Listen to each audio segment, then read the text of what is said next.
Au total, près de 35 versets bibliques parlent du mariage.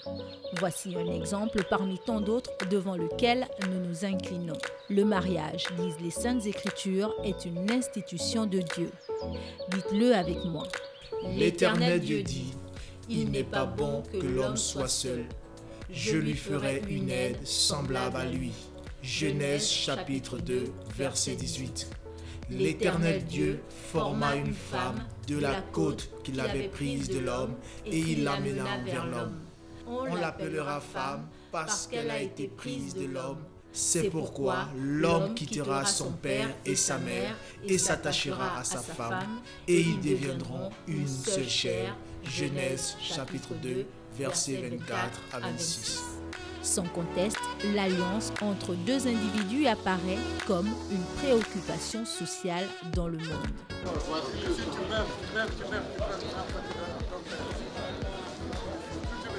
Dans cet univers du lien marital, le trouble intervient lorsque le chemin pour y arriver est semé d'embûches et entraîne bon nombre de dérives.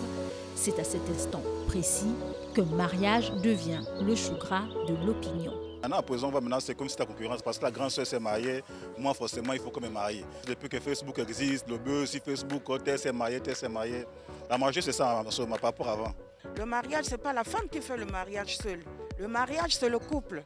Il faudrait que les deux, vous soyez en harmonie. C'est le constat aujourd'hui, les gens se marient très âgés, que ce soit des hommes ou des femmes, parce qu'il y a le matériel. Les gens s'aiment, mais ne parviennent pas à se marier. Parce que tout simplement, on a érigé beaucoup de conditions autour du mariage. Elle possède plusieurs cordes à son arc.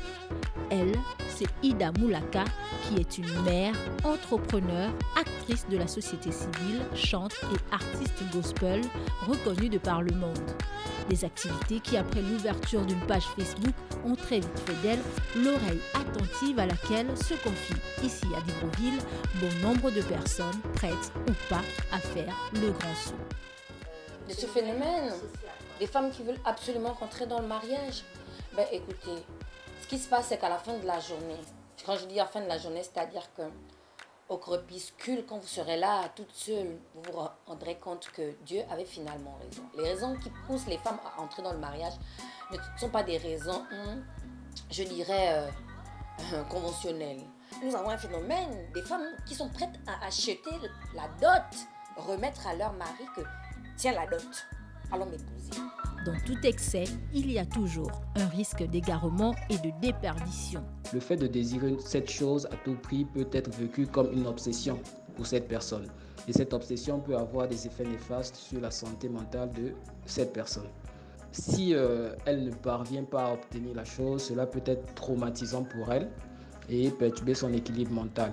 Et par la suite, elle pourrait développer des pathologies, à l'exemple de la dépression.